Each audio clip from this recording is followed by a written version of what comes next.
नमस्कार, सत्यहिंदी.com पर आपका स्वागत। मैं हूं शैलेश। बिहार के मतदाताओं के ऊपर मतदाता सूची से छंटने का जो संकट था, सुप्रीम कोर्ट के आज के फैसले के बाद क्या वो संकट खत्म हो गया है या फिर अभी भी वो संकट किसी न किसी रूप में जारी है? अगर आप आज जो अंतरिम फैसला आया है उसका ठीक से उसको पढ़ें और उसको समझने की कोशिश करें तो वास्तविकता ये है कि संकट अभी भी खत्म नहीं हुआ है। लेकिन आज जो सुप्रीम कोर्ट में बहस हुई है वो कई बुनियादी सवालों को खड़ा कर देता है। ऐसे बुनियादी सवाल जो भारत के लोकतंत्र के ऊपर जो संकट के बादल मंडरा रहे हैं उनको भी सामने ले आता है। अब सवाल ये उठ गया है कि क्या सरकार ये मतदाता सर्वेक्षण, गहन मतदाता सर्वेक्षण के जरिए NRC यानी राष्ट्रीय नागरिक रजिस्टर तैयार करने की कोशिश कर रही है? क्या चुनाव आयोग को आगे करके और ये जो गृह मंत्रालय का काम है उसको किया जा रहा है? क्या इसके बाद CAA यानी जो नागरिकता कानून है उसमें जो बदलाव हुआ है उसके आधार पर जो फैसला किया जाना है वो किया जाएगा? मैं ये बता दूं कि नागरिकता संशोधन कानून में ये कहा गया है कि पाकिस्तान, बांग्लादेश और जो पड़ोसी देश हैं वहाँ से भारत आने वाले हिंदू, बौद्ध, यहाँ तक कि क्रिश्चियन को भी नागरिकता प्राथमिकता के आधार पर दे दी जाएगी, लेकिन मुसलमानों को इससे अलग रखा गया है। तो क्या NRC और CAA की तैयारी हो रही है? ये सवाल जो है बहुत महत्वपूर्ण हो गया है और सुप्रीम कोर्ट में बहस के दौरान ये मुद्दा भी जो है उठ खड़ा हुआ। संक्षेप में आपको मैं जानकारी दे दूं कि ये मामला है क्या। चुनाव आयोग ने जून में एक आदेश जारी किया और जिसमें उन्होंने कहा कि जो बिहार में मतदाता सूची है उसका गहन सर्वेक्षण किया जाएगा। यहाँ ध्यान रखने की बात यह है कि बिहार में अक्टूबर-नवंबर में विधानसभाओं के चुनाव होने हैं, यानी अगले 3 महीने के बाद चुनाव प्रक्रिया जो है वो शुरू हो जाएगी। और उसके ठीक पहले चुनाव आयोग गहन मतदाता सर्वेक्षण करके क्या करना चाहता है? एक तो सवाल उठा कि क्या ये सही समय है चुनाव से 3 महीने करना? क्या इसको इतनी जल्दीबाजी में किया जा सकता है? चुनाव आयोग ने कहा कि 2003 की जो सूची है उसको ही मान्य समझा जाएगा और उसके बाद के जितने भी लोग हैं उनको जिनका नाम नहीं है उनको अपने नागरिकता का प्रमाण पत्र देना पड़ेगा। और इसमें 11 चीज़ों को प्रमाण माना गया। और ख़ास बात यह है कि आज जो नागरिकों के पास सबसे ज़्यादा संख्या में उपलब्ध है, जिसको आधार कार्ड कहते हैं, उसको नहीं माना गया। चुनाव आयोग जो मतदाता पहचान पत्र, वोटर ID जारी करता है, उसको भी नहीं माना गया। गरीब लोग जिनको राशन कार्ड दिया जाता है और जिसके आधार पर उनको लगातार राशन और दूसरी आर्थिक सहायता दी जाती है, उसको भी नहीं माना गया। और ऐसी चीज़ों को रखा गया जो ज़्यादातर लोगों के पास है ही नहीं। आखिरकार चुनाव आयोग ये क्यों करना चाहता है? यहाँ सवाल ये भी उठा कि इसी साल जनवरी में चुनाव आयोग ने मतदाता सूची बिहार की जो है वो प्रकाशित कर दी थी।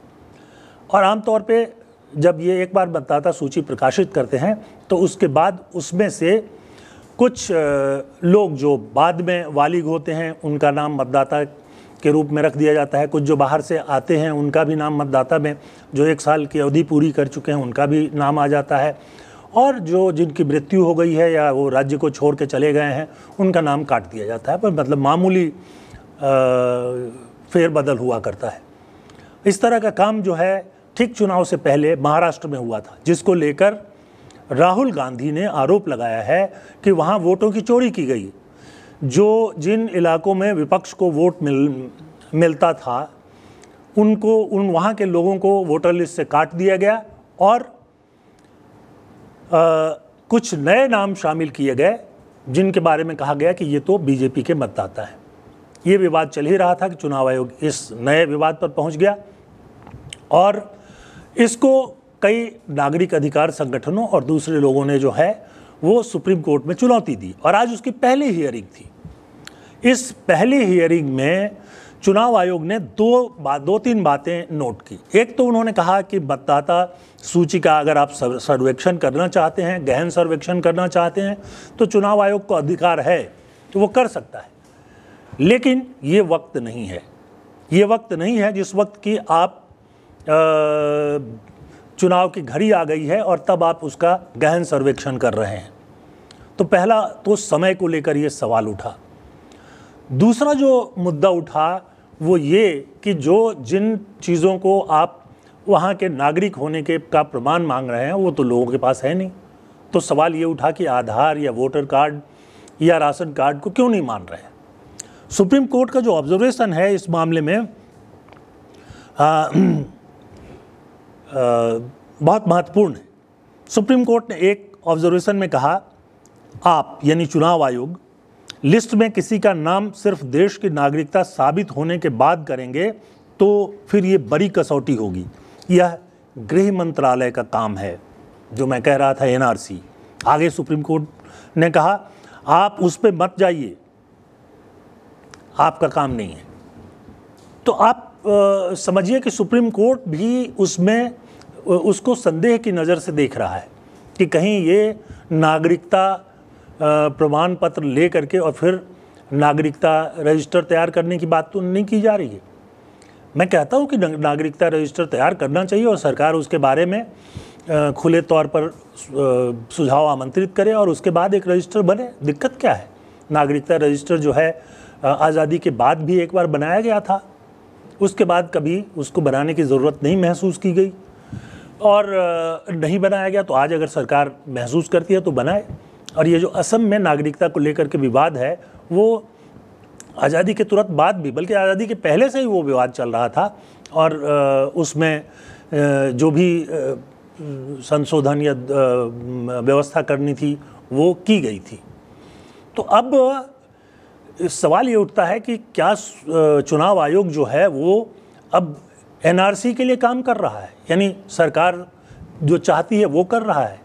चुनाव आयोग का काम मतदाता सूची तैयार करना है, उसका समय समय पर पुनरीक्षण भी करना है। इनफैक्ट लगभग हर साल जो है वो इनको रिव्यू किया जाता है और 2 बार तो होता ही है, एक विधानसभा चुनावों के पहले और दूसरा लोकसभा चुनावों के पहले। उसमें जो लोग वहाँ से जा चुके होते हैं या जिनकी मृत्यु हो चुकी है उनके नाम काट दिए जाते हैं और जो नए वाली मतदाता आते हैं या बाहर से आने वाले मतदाता आते हैं उनका नाम जोड़ा जाता है। तो अब ये NRC तैयार करने की बात जो है वो क्यों कर रहा है, क्यों किया जा रहा है? सुप्रीम कोर्ट ने इस पर सवाल उठाया और ये कहा कि ये गृह मंत्रालय का काम है, आप मत कीजिए। अब दूसरा मुद्दा ये आया, सुप्रीम कोर्ट ने ये जानना चाहा कि आप आधार को, वोटर कार्ड को और राशन कार्ड को इस सर्वेक्षण के लिए प्रमाण क्यों नहीं मान रहे हैं। आधार कार्ड जो है भारत सरकार ने जारी किया है, वोटर कार्ड खुद चुनाव आयोग ने जारी किया है, राशन कार्ड राज्यों की सरकारें जारी करती हैं, तो इनको क्यों शामिल नहीं किया गया, ये सवाल उठाया। और सुप्रीम कोर्ट ने कहा कि अभी सुझाव दिया उन्होंने कि आप इनको शामिल करने पर विचार कीजिए और अगर इसको आप शामिल नहीं करना चाहते हैं तो आप ये बताइए कि आप इनको क्यों शामिल नहीं करना चाहते हैं। एक बहुत बड़ा सवाल है कि आखिर आप सरकार जो आधार कार्ड जारी करती है, जिस पर आजकल बायोमेट्रिक्स तक लिए जाने लगे हैं, उसको क्यों नहीं स्वीकार कर रहे। मतदाता सूची जो बनी हुई है जिसमें थोड़ा बहुत फेरबदल किया जाता है, 2003 तक जब तक ये कंप्यूटर्स नहीं आए थे तब तक बार बार उसको हर बार रिन्यू किया जाता था, लेकिन अब तो वो भी नहीं हो रहा है, उसको छापना नहीं पड़ता है, वो एक रजिस्टर जैसा बना हुआ है, स्थायी रजिस्टर की तरह। तो क्यों कर रहे थे? दरअसल बिहार में जो विपक्ष है वो उसका सीधा आरोप है कि बीजेपी ये चाहती है या NDA की जो पार्टियां हैं शामिल, वो चाहते हैं कि ऐसे मतदाताओं का नाम मतदाता सूची से निकाल दिया जाए जो संभवतः बीजेपी या NDA को वोट नहीं देंगे और ऐसे लोगों को वहाँ मतदाता बना दिया जाए जो बीजेपी को वोट दे सकते हैं। अब इसमें बहुत सारे फर्जी मतदाता भी बन जाएंगे। हो सकता है वो किसी दूसरे क्षेत्र में हो और एक नए क्षेत्र में भी उनका नाम डाल दिया जाए, क्योंकि ये जो इसको वेरीफाई करने का कोई जो गहन तरीका है वो अभी तक नहीं किया गया है। हालांकि उसको चुनाव आयोग को करना चाहिए, अच्छी बात है। बहुत सारे लोग हैं जो बिहार में नहीं रहते हैं, बाहर रहते हैं, वहाँ भी मतदाता बन गए हैं और गांव में भी मतदाता बने हुए हैं। तो अब आज कंप्यूटर के ज़माने में, एआई के ज़माने में ये संभव है कि सारे मतदाताओं को एक ही जगह रखने के लिए जो कोई एक प्रोग्राम बनाया जाए और उस प्रोग्राम के आधार पर जो 2 जगह दर्ज है उनको हटा दिया जाए। लेकिन ये सब लंबा काम है और पहले उसकी तैयारी करनी होगी, लोगों को उसके भरोसे में लेना होगा, पार्टियों को भरोसे में लेना होगा। और ये जो चल रहा था वो कुछ कुछ दिखाई भी देने लगा था। जैसे कि अभी जब मतदाता सूची के लिए जो कागज़ जो दिए जा रहे थे उसके साथ जो दस्तावेज मांगे गए थे, उसमें पटना से एक खबर आई कि वहाँ आधार कार्ड को स्वीकार कर रहे हैं और कुछ सीमांत ज़िले हैं वहाँ पर नहीं स्वीकार कर रहे हैं। ये जो सीमांत ज़िले हैं इसमें मुस्लिम आबादी बहुत ज़्यादा है। तो जो भी हो, हम धर्म के आधार पर विभाजन तो कर नहीं सकते। भारत में जो मतदान प्रणाली लागू है उसमें धर्म के आधार पर, लिंग के आधार पर, शिक्षा के आधार पर या किसी भी और आधार पर कोई भेदभाव नहीं किया गया है। देश के राष्ट्रपति को भी 1 वोट का अधिकार है और एक गरीब आदमी को जो दूर गांव में रहता है, जो अशिक्षित है, उसको भी 1 ही वोट का अधिकार है। और ये हमारा लोकतंत्र पिछले 75 वर्षों से बहुत शानदार तरीके से चल रहा है। इसी लोकतंत्र के जरिए बीजेपी की जो अभी सरकार है वो चुन कर आई है। 1 बार नहीं, 2 बार नहीं, 3-3 बार ये सरकार आई है। तो आखिरकार ये बदलाव क्यों किए जाते हैं? तो जब ये इस बदलाव की बात हो रही है तो जो राहुल गांधी कह रहे हैं, जिसके आंकड़े निकाल करके उन्होंने एक लेख लिखा और सार्वजनिक रूप से कहा कि किस तरह से चुनाव से ठीक पहले महाराष्ट्र में लोगों के नाम बड़ी संख्या में काटे गए और नए मतदाता बनाए गए और जिन क्षेत्रों में ये काम बड़े पैमाने पर हुआ उन क्षेत्रों में जो गैर बीजेपी या एनडीए पार्टियां थी वो हार गई। तो एक तरह से ये वोट को ग्रैब करने का एक नया तरीका है। बहरहाल सुप्रीम कोर्ट ने अभी आयोग से कह दिया है कि आप कोई सूची जारी नहीं करें। आप सूची बनाना या जो गहन सर्वेक्षण है उस काम को जारी रख सकते हैं, लेकिन सुप्रीम कोर्ट को बताए बिना इसको जारी नहीं करें। और चुनाव आयोग को समय दिया गया है कि जो सवाल सुप्रीम कोर्ट ने पूछे हैं उस पर उसका वो जवाब दे दें। उसके बाद 28 जुलाई को फिर से सुप्रीम कोर्ट में इसकी सुनवाई हो सकती है। ये बहुत महत्वपूर्ण मामला है। विपक्ष शायद ये सोच रहा है कि उसकी जीत हो गई है, लेकिन अभी ये नहीं कह सकते हैं कि सरकार क्या मुद्दे लेकर सामने आएगी।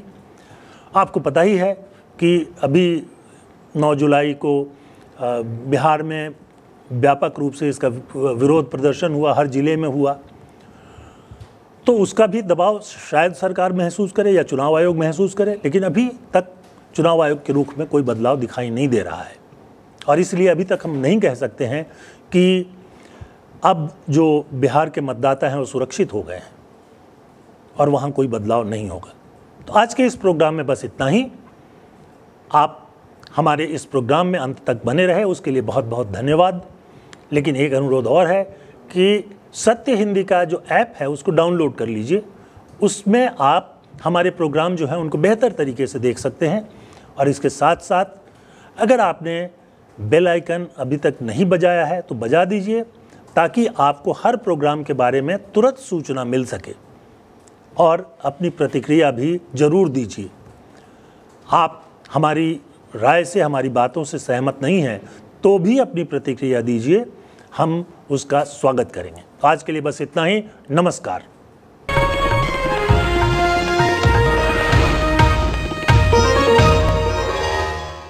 Disclaimer under Section 107 of the Copyright Act 1976. Allowance is made for fair use for purposes such as criticism, comment, news reporting, scholarship, and research. Fair use is a use permitted by copyright statute that might otherwise be infringing.